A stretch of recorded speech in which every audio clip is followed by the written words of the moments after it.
The Biden stuff keeps getting juicier and juicier. We'll talk about Dumb and Dumber. Jim Jordan is here. Harmeet Dhillon is here. We are going to have a blast tonight on I'm Right.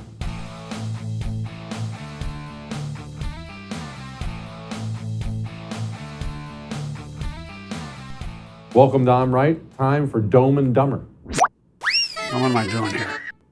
You know what's funny about this day and age? I don't know if funny is the word. Maybe it's sad.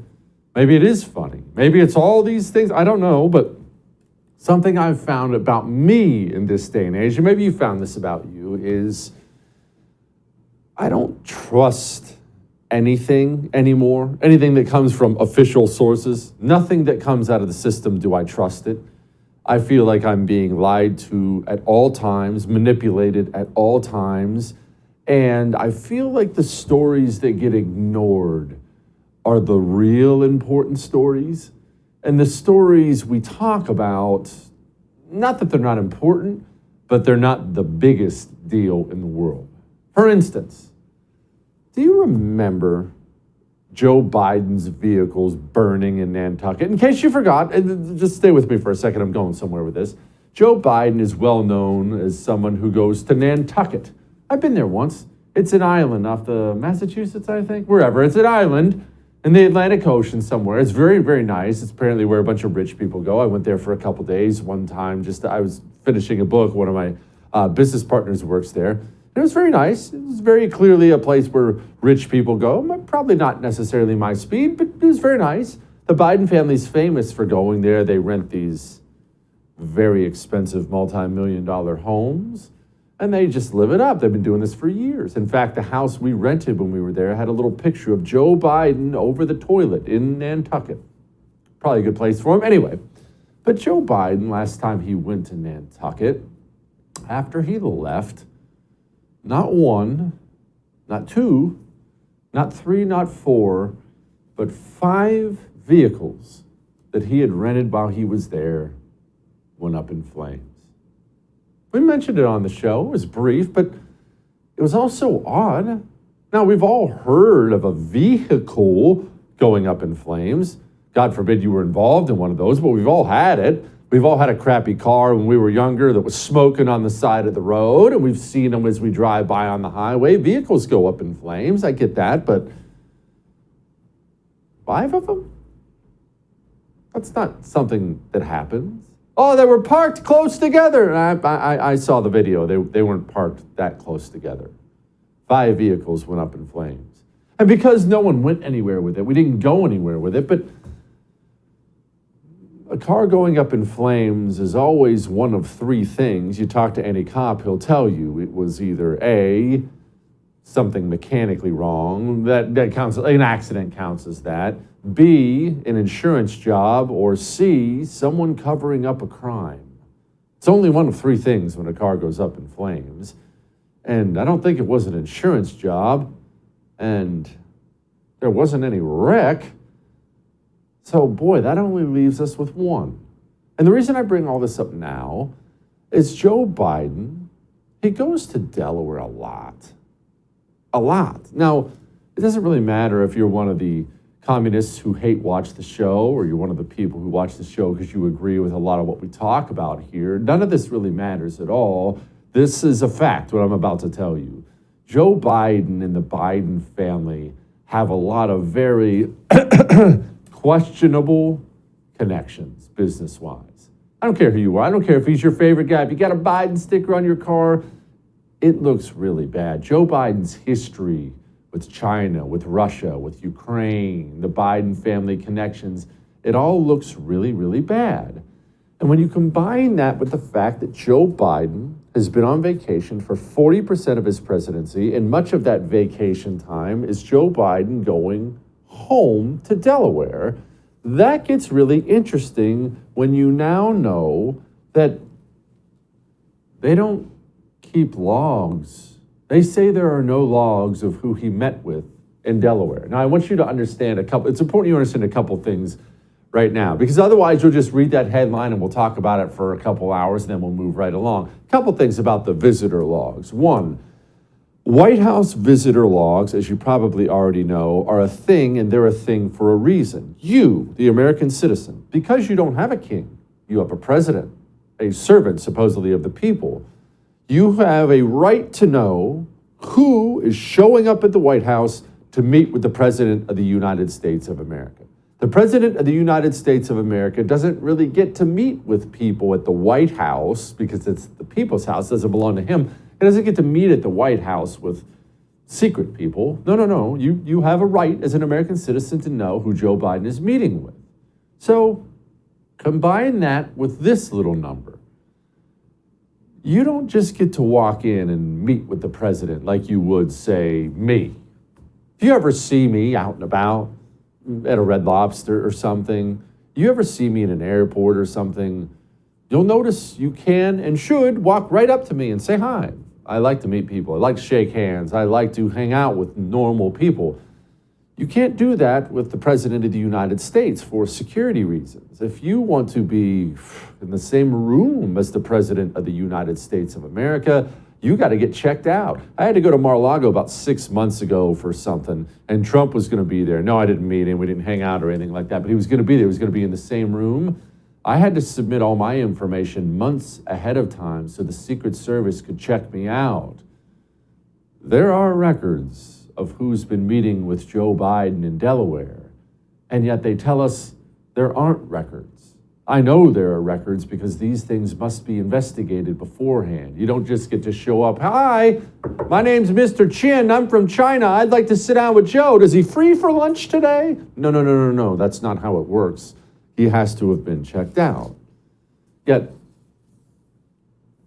apparently they didn't keep the records.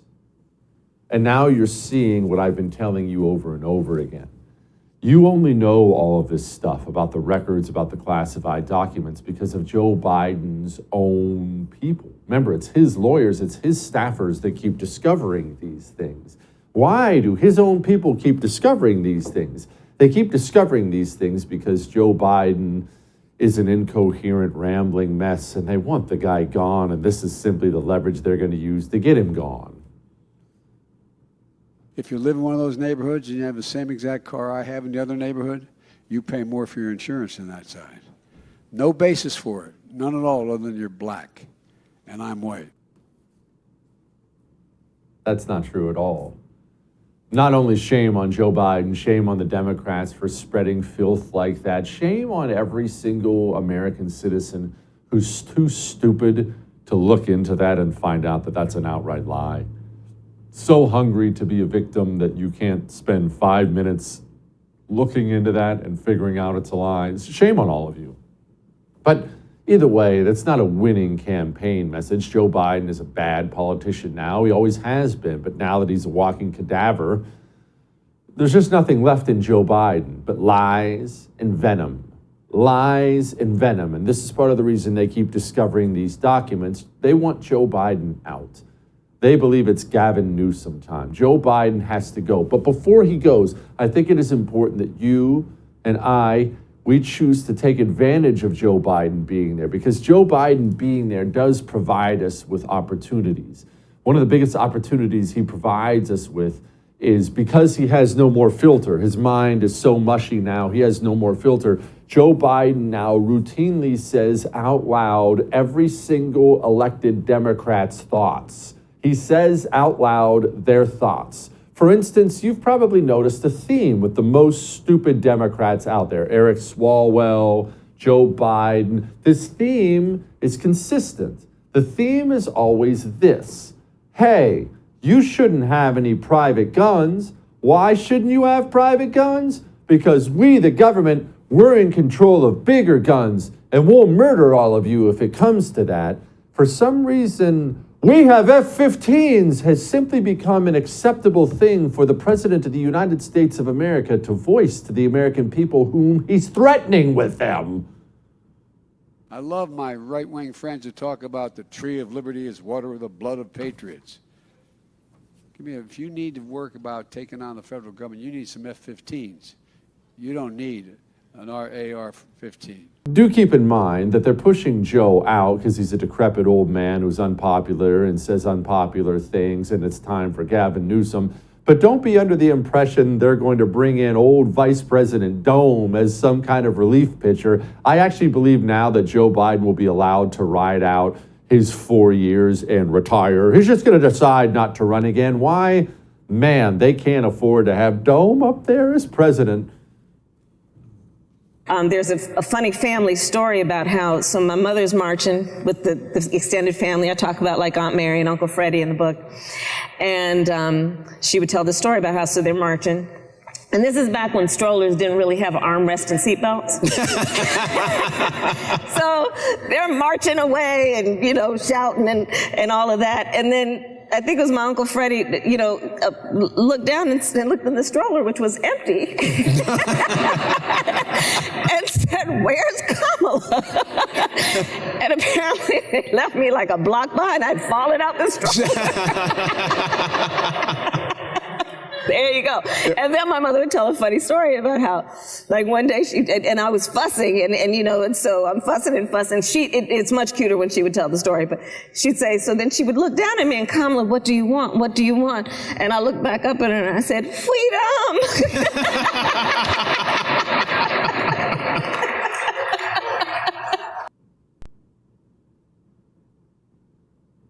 I know. It hurts me too. I know. She stole that story. That's not true. That she stole that story. You know what? We're not going to go into the details of it. All that may have made you uncomfortable, but I am right.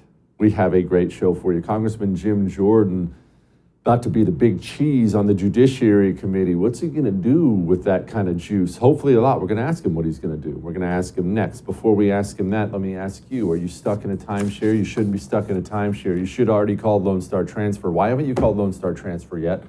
I tell you about Lone Star Transfer every day. Stop paying the annual fees.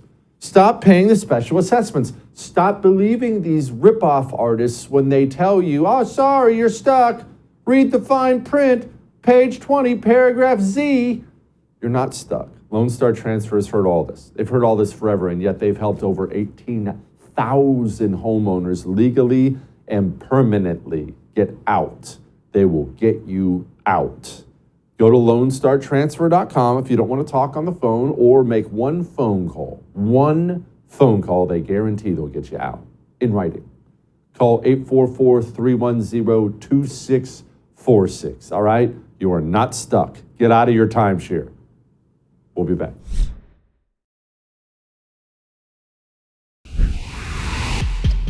It's not a ploy when the FBI pays Twitter $3 million. Not one, not two, $3 million to censor American citizens.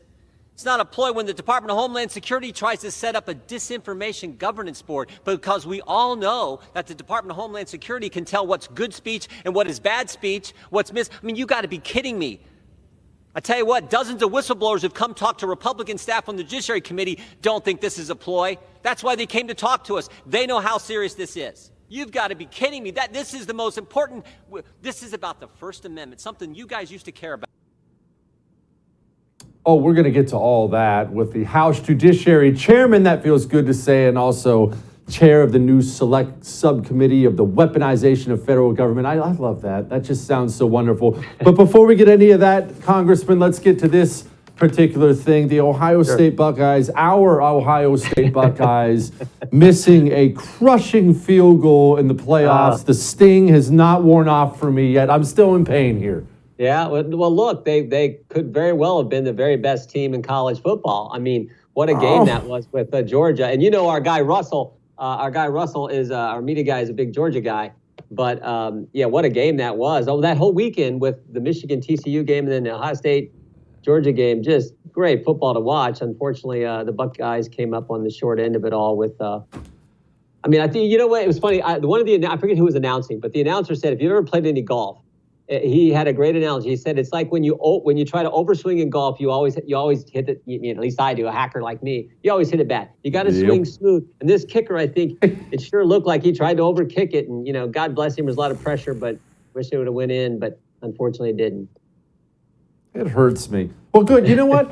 I hope the pain that poor kicker felt, I hope our weaponized administrative state is going to feel that very soon too, courtesy of Jim Jordan and this weaponization of federal government subcommittee. Now, what exactly is it? What's a subcommittee? What is this subcommittee? What are you going to be doing? Well, the way it's set up is like there was a select subcommittee set up to deal with the coronavirus. It's actually part of that. That committee was part of the oversight committee, but the speaker named the Republican leader at the time and the Speaker of the House at the time named members. This is set up in the same format. It's designed to give it a little more focus, but it's the Speaker of the House, Speaker McCarthy, will decide who are the Republican members of the committee, and then Hakeem Jeffries will pick the Democrats. Unlike the January 6th committee, we'll actually allow Democrats on the committee. We actually think when you do investigations, when you have committees, there should be a cross-examination element. After all, that's how we get to the truth in our American system of justice. So we will certainly allow that. But it'll be part of the Judiciary Committee, but the selections to this subcommittee will be made by the Speaker. And we're going to focus on what, as I said on the House floor, dozens of whistleblowers have come and told Republican staff on the Judiciary Committee about what's going on at the Justice Department. We're going to hear from the people who've been targeted. Like, for example, the parents who were targeted by the Justice Department. Over 24 parents were visited by the FBI for simply showing up at a school board meeting and speaking their mind, advocating for their son or daughter. We're going to hear from those people and a host of other folks that we think are important as we go through this investigation and try to get the truth to the country. One of those whistleblowers, somebody I'm sure you probably know, because if he approached me, he most definitely found a way to approach you. FBI special agent who was pulled off of child sex crimes cases to investigate Meemaw wandering by the Capitol on January 6th. That sounds like such a level of rot that's so deep at the FBI. How do you even begin to try to clean that out? Because that has to stop. You first tell the story, and that's what these brave whistleblowers have been willing to do. Come talk to our staff. But you're right. One of them said, we're being pulled off of these kind of cases to focus on January 6th cases. We're the way they're encouraged now and pressured to classify cases as domestic violent extremism is just to juice up the numbers is wrong as well. We've heard from whistleblowers. And here's the other thing, Jesse. So many of these whistleblowers, after they come talk to us, lose their security clearance. Some of them have been suspended. You're not allowed to retaliate against a whistleblower, an FBI agent who's coming to us with the truth. But time and time again, they come talk to our staff. Next thing you know, their clearance is suspended. They get suspended sometimes themselves. Some guys have just said, I'm resigning because I don't want to take this.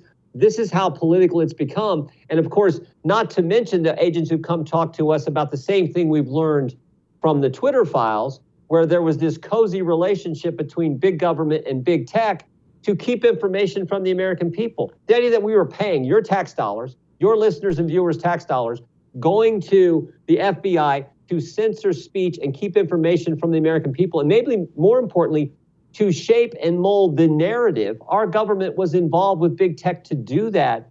That is frightening, and that is a direct contradiction, direct violation of the First Amendment. And like I said on the House floor as well, the Democrats used to care about the First Amendment. They used to defend it. They used to respect it. But unfortunately, that doesn't seem to be the case today.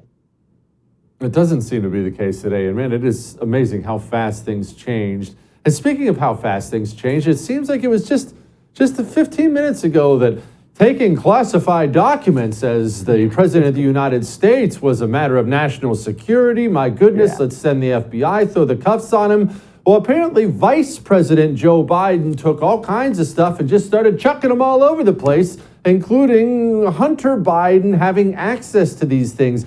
Is this a big deal? Are we making it a big deal? Give me the real skinny on this Joe Biden classified stuff. Well, I think the big takeaway are the obvious ones: the lack of transparency from this administration and the double standard. But I think that this transparency thing is important because they find documents November 2nd. They find more documents in the garage. On the first documents in November 2nd were found at the Penn Center, the Biden Center. Then on December 18th, they find them in the garage. And then the press breaks the story on January 9th saying, there were documents found at the Biden Center. The White House comes out and says, yeah, there were documents found there. We're working, da-da-da-da-da. But they don't tell us about the documents that were found on the 18th, even though they already knew.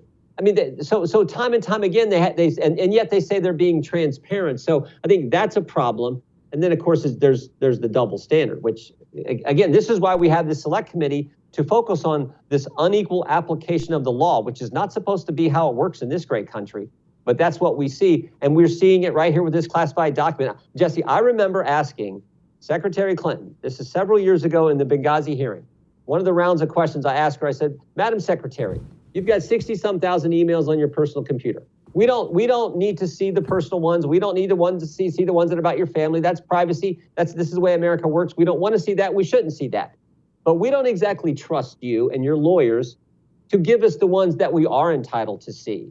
So how about this? How about we do something like have a neutral third party, like a retired federal judge, examine those 60-some thousand emails, let them decide and give us the information. And of course, her response was no, it'll be me and our lawyers who will decide that. And now contrast that with what happened to President Trump. President Trump, he doesn't get to decide himself. He doesn't get to have a neutral third party.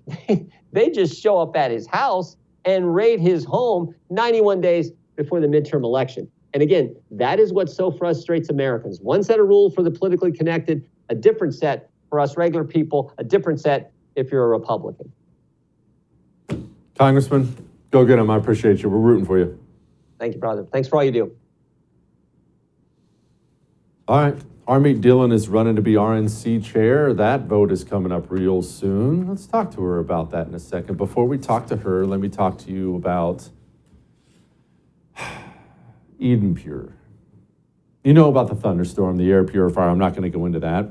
I want to talk to you about their Gen 40 heater. Now, I should be speaking positively about it because, as you probably remember, maybe you don't, we actually had a rare freeze here in Houston a couple months ago, and we lost gas. There was no more heat in the house, something like 25 degrees, something like that. Nothing terrible, but cold.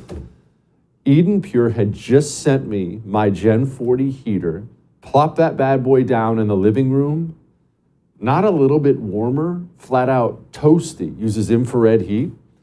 Only now the wife figured out she loves this thing, and it is on constantly in whatever room we're in the house, because she says, you always keep it too cold in here. And this thing works so good that I hate it. At least it's $50 off right now, though. You have to go to EdenPureDeals.com and use the code Jesse50. Get one of the greatest, it's just this little Gen 40 heater, greatest freaking space heater ever. It works too good, though. EdenPureDeals.com, code Jesse50. We'll be back.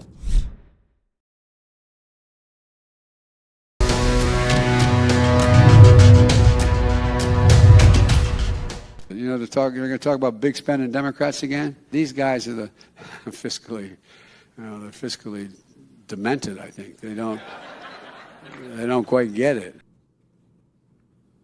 Man, I can't believe I'm saying this, but I agree with Joe Biden. You're kind of right. Joining me now, Harmeet Dhillon, hopefully the next RNC chair. Election is next week, January 27th, I might point out. Wait, that is next week, right? Oh, 10 days from now. All right. Harmeet, Republicans do spend too much money. It's just the bottom line. They spend way too much money, not just at the RNC where they blow through money like it's going out of style. Republicans spend too much money. This is a fair criticism when Democrats get it send it our way. You're absolutely right, Jesse. And one of the problems that we're having in winning elections over the last 6 years is the fact that it's hard to distinguish ourselves from Democrats when we're doing the exact same things that they're doing, when we're buying in on $1.7 trillion omnibus spending measures, when we are piling on court to various necessary spending bills, when we have abandoned our talking points on tightening up and making sure that the size of government shrinks instead of expands, and when there has to be a leadership fight with House leadership over the simple premise that we should be pushing balanced budgets over a 10-year period and reading bills before we vote on them. So I'm really glad that the House 20 took a stand on that, and now we have that as sort of some organizing principles. But the proof is in the pudding. If we don't start behaving differently, we're going to have a hard time winning back our election. The RNC, I know you're running there to change some things. The people are overwhelmingly with you, 86% according to a Trafalgar poll. Who actually votes on this for those who are confused, though? This obviously doesn't go to the general public. I don't get a vote, sadly. Who gets to vote on this? Explain to people how this works. For sure. It's the 168 members of the Republican National Committee. That's 3 from every state or territory, the chairman of the state or territory, and a committee man and committee woman. I represent California at the RNC. And so what we're doing here is competing visions. One vision is everything is going great at the Republican Party. There's no need to change course. You should be happy with how it's going.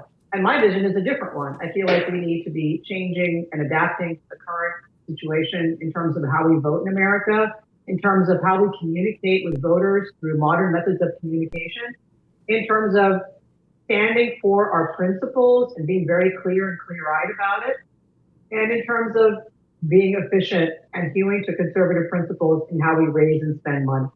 And I don't think anyone can objectively look at the fact that we've lost multiple governorships, the House, the Senate, and the White House, and we barely have the House back now, and say this is a success. It's not a success.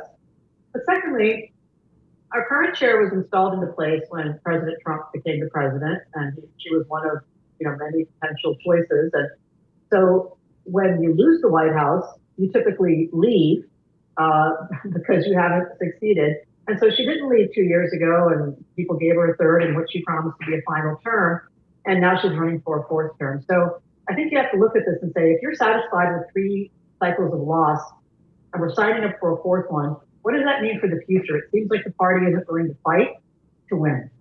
Harmeet, I'm wishing you the best of luck. Go get them, all right? Thank you. All right. The World Economic Forum. They're having a big meeting right now in Davos in Switzerland. And look, we'll get into all the details of it next, but really the big detail you need to remember is they have a plan they are very much implementing.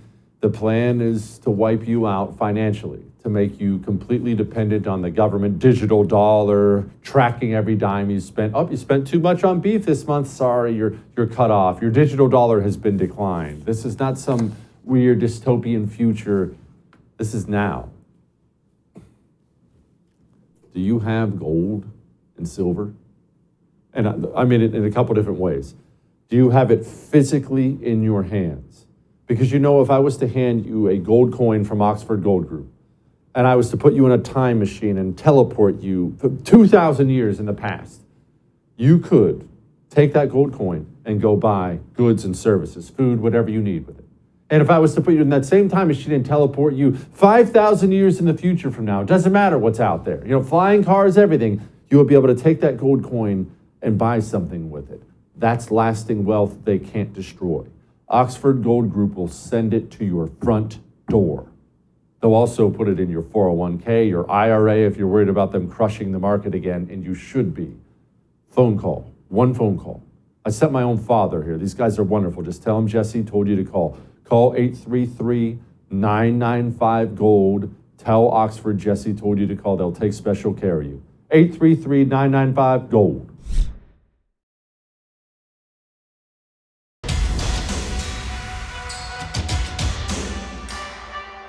We are confronted with so many crises simultaneously. What does it need to master the future?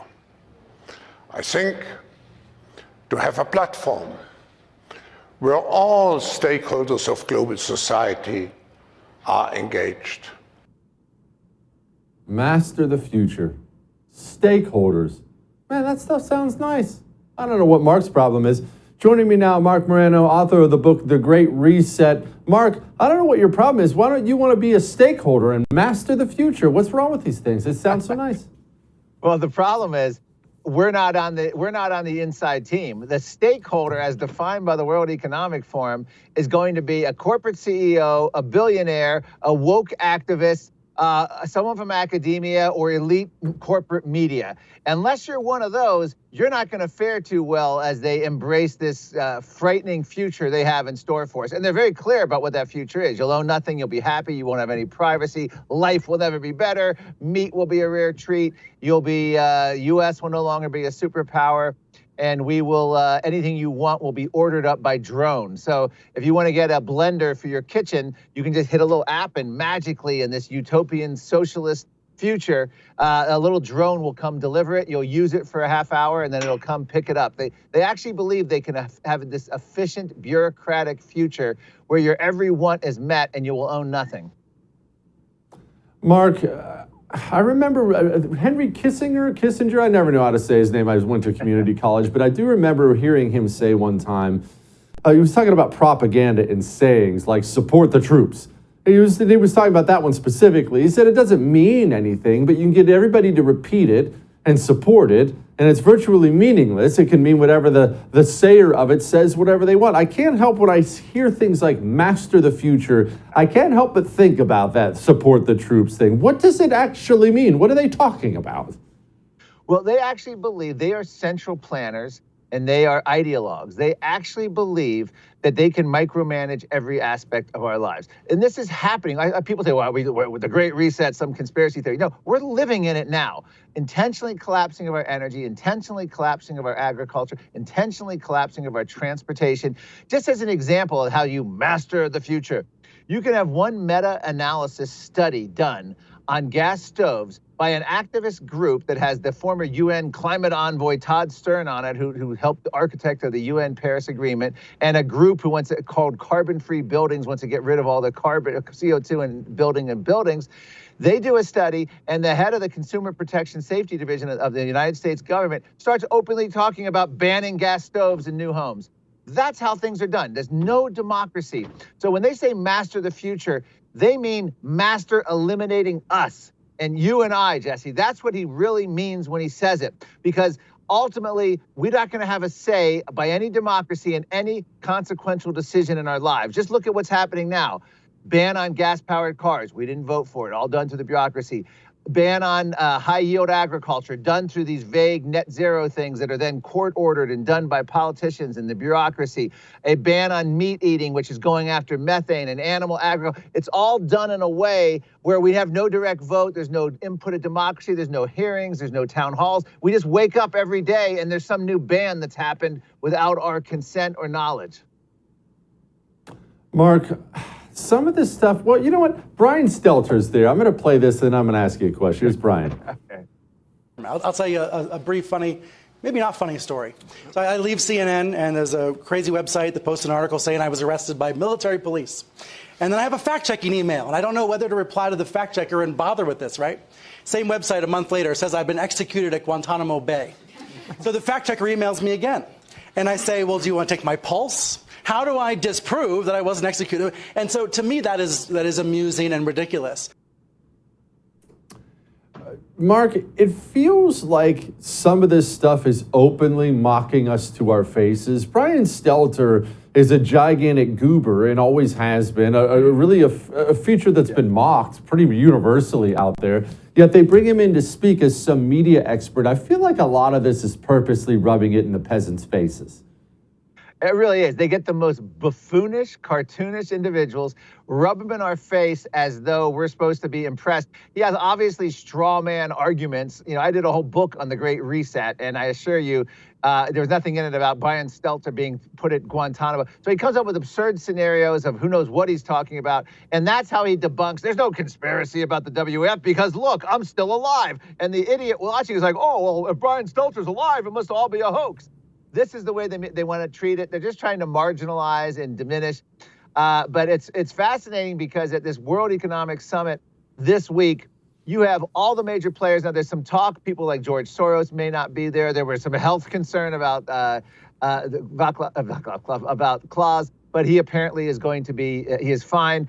Interesting that the high-class call girl escort services in Davos have been hit to the capacity, as well as the private jet airstrips there. And there's a lot of journalists on the ground who can't attend. Remember, if you're a journalist, you can't get into this event unless you pay something like last year's with $35,000, and you have to be personally approved by the World Economic Forum. That guarantees there'll be not a single ounce of any critical media of this entire event this week. For some reason, I doubt my pass would have been approved had I applied for one, Mark. All right, Mark, let me ask you. Stakeholder. We hear that a lot, stakeholder. Can you expand on that a little bit? Because they love to say it. And again, it's another one of those words that sounds so innocent, stakeholder. What do they mean?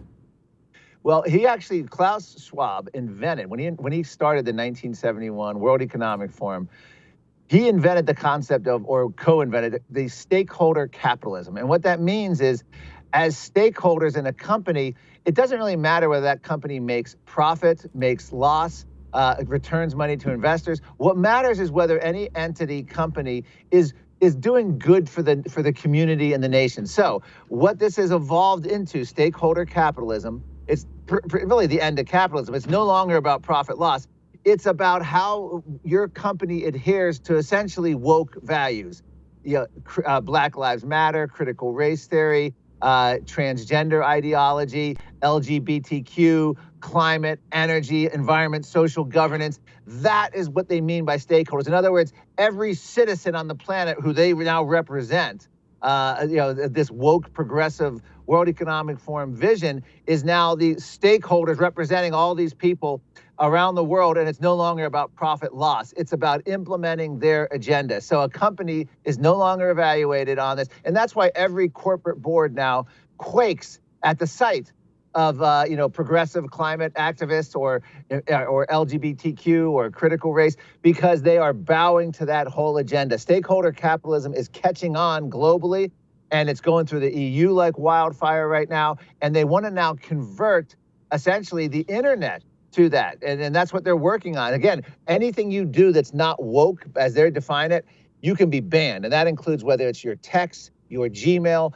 your WordPress, your email service, your cell phones. They are literally taking this idea of the stakeholder capitalism all the way to the end game here, which is human control. One thing I did miss a lot was President Trump on the world stage. Man, was he outstanding on the world stage. And he actually did the World Economic Forum back in 2018. They didn't like it very much. Here he was.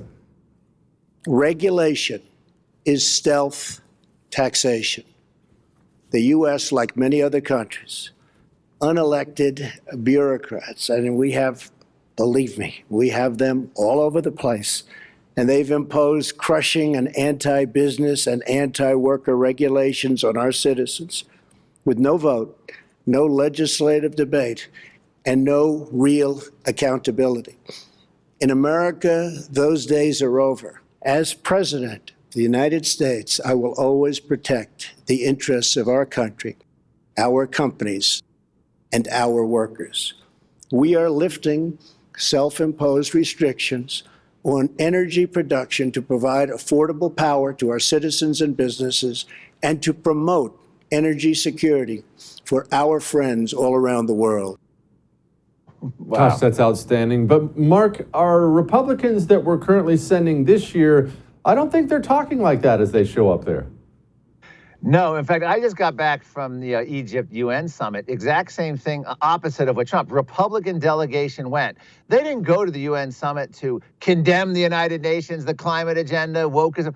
They went there to basically have a seat at the table and talk about, hey, climate's a problem and we want solutions too. Me too. We'll have a Green New Deal light version. And some of them talked good sense on energy, but they went to this conference, unlike Donald Trump. He went to another one, I think the year or two later, I think it was 2020, January, where he actually talked about the climate agenda of the World Economic Forum, and he condemned it to the point where he compared the climate doom prophets to fortune tellers on the boardwalk. I mean, Donald Trump knew how to go into the belly of the enemy and slam it. Unfortunately, the Republicans delegation attending this year, they want a seat at the table. They want to be considered part of the elite. They want financing. They want media interviews. They want connections. They want to be invited to cocktail parties. That's all the things that the World Economic Forum and career advancement, that's ultimately what they're looking for. Remember, Klaus Schwab had bragged that he penetrates half the cabinets of the prime ministers and presidents of the world. In the case of Justin Trudeau, it's by more than half. We penetrate the cabinets. I remember that. Mark, thank you so much, brother. I appreciate it. All right. Thank you, Jesse. Appreciate it. All right. We got Lighten the Mood coming up. Before we get to Lighten the Mood, I want you to understand one more thing about World Economic Forum. They are extremely powerful. Extremely. I've actually heard some people in recent days say this. Well, I don't know why we're worried about this. It's not important. They've partnered with the United Nations. Not in secret, by the way. They've publicly partnered with the United Nations on a plan. Do you know what that plan is called? The plan is called the 2030 plan. Why is it called the 2030 plan? Is that just some random number? No, it's because they want to completely destroy your standard of living by 2030. That's close. Please tell me you've taken some precautions because these people are serious about what they say. Do you have an emergency 3-month food kit for everyone who lives in your home? Because you know that whole eat bugs, no more meat thing, no more driving thing, you know they're serious about that, right? My Patriot Supply has emergency 3-month food kits ready to go for you and everyone in your home. You don't have to go crazy, prepare for the end of the world. But man alive, you better prepare for some problems. Preparewithjessekelly.com saves you a fortune on one of these 3-month food kits. Everyone in your home needs one. If you live alone, just get one. That's fine. If there's 4 of you, get 4 of them. Preparewithjessekelly.com. Make preparations, all right? We'll be back.